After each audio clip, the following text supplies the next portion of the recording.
দেখো তো আমাকে কেমন লাগছে। এই তোমার কি হয়েছে নাকি এত সময় লাগে? চলো। হ্যাঁ আমি রেডি হয়ে গেছি, আমার শুধু 5 মিনিট লাগবে। ও আচ্ছা ঠিক আছে, তাড়াতাড়ি আসো। হ্যাঁ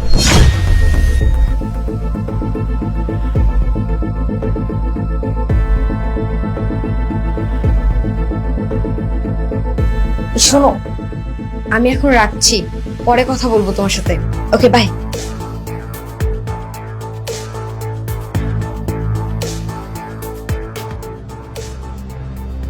চলো আমি রেডি। আসলে হয়েছে কি, আমার অফিসে আর্জেন্ট একটা কাজ পড়ে গেছে। আমি তো তোমাকে বললাম যে তোমাকে নিয়ে একটু বাইরে ঘুরতে যাব, কিন্তু এখন যেতে পারছি না। একটা কাজ করি, কালকে যে। হ্যাঁ তুমি কিছু মনে করো না প্লিজ। আচ্ছা ঠিক আছে। That's like a good girl. আচ্ছা আমি তাহলে অফিসে যাচ্ছি। হ্যাঁ টেক কেয়ার।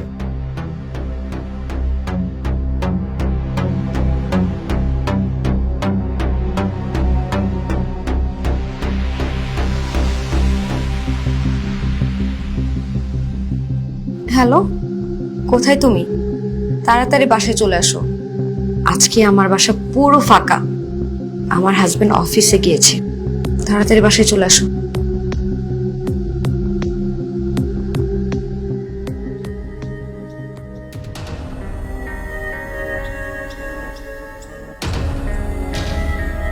তার মানে আজকে তোমার বাসা একদম ফাঁকা?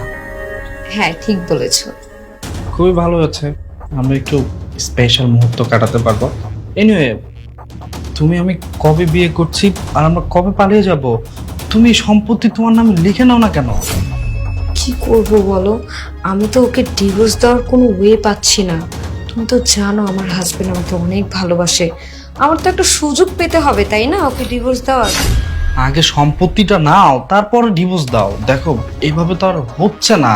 আর আমি এই যে মাঝে মধ্যে হুটহাট করে তোমার বাসায় আসি, ব্যাপারটা কেমন না? শোনো, তুমি একটা চালাকি খাটাও, একটা পন্থা বের করো, যাতে তোমার হাজবেন্ড তোমার নামে সব সম্পত্তি লিখে দেয়, তারপরে তুমি ওকে ডিভোর্স দিতে পারো। বুঝতে পেরেছো? হ্যাঁ একদম ঠিক বলেছো, কোনো একটা প্ল্যান করতে হবে। প্ল্যানের মাধ্যমে ওকে ডিভোর্স দেওয়া হবে আর ওর সব সম্পত্তি হাতিয়ে নেওয়া হবে। এই তো।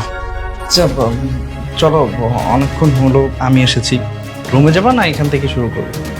তুমি যেটা বলো।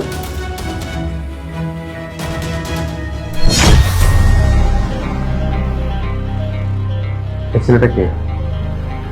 ও ও ও আমার ফ্রেন্ড। আচ্ছা তুমি তো জরুরি কাজে অফিসে গিয়েছিলে, তাহলে বাসায় চলে আসলে কেন?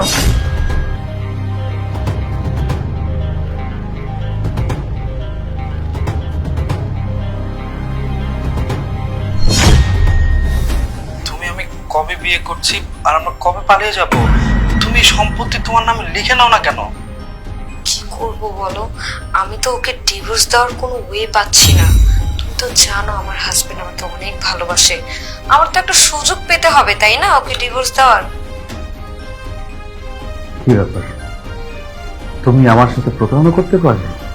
তোমার কি একটা বারের জন্য কষ্ট লাগেনি যে মানুষের সাথে সংসার করছো, সেই মানুষটাকে ঠকাচ্ছ? তুমি আমাকে ডিভোর্স দিতে চাচ্ছ? আমি তো রীতিমতো অবাক হয়ে যাচ্ছি, আমার সবকিছু আমার সামনে স্বপ্নের মতো লাগছে, আমার তো কিছু বিশ্বাস হচ্ছে না। তুমি কি করে পারলে এটা করতে? আশিক, বিষয়টা ওরকম না তুমি যেমনটা ভাবছো।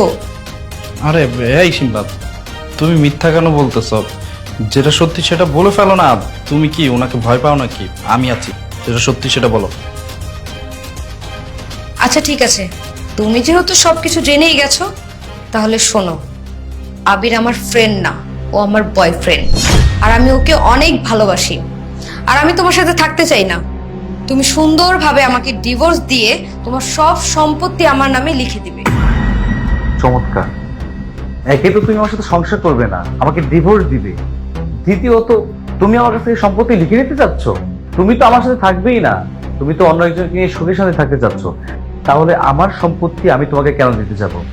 হ্যাঁ মানছি যে আমি তোমাকে বলেছিলাম যে আমার সব সম্পত্তি আমি তোমার নামে লিখে দিব, তার কারণ একটাই, তোমার প্রতি মায়া করেছিলাম। যদি আমার কিছু হয়ে যায়, তোমার যাতে কারো দুয়ারে হাত না পাততে হয়। কিন্তু না, আমি ভুল মানুষটার সাথে সংসার করছিলাম, আমি ভুল মানুষটাকে ভালোবেসেছিলাম। তার মানে তুমি সব সম্পত্তি আমার নামে লিখে দিবে না? ওকে ফাইন, কোনো সমস্যা নেই। মেয়ে মানুষ পারে না এমন কোনো কাজ নেই। আমি তোমাকে ব্ল্যাকমেল করে তোমার সব সম্পত্তি হাতিয়ে নিব, আর আমি দেখব তুমি আমার কোন টা ছিঁড়তে পারো।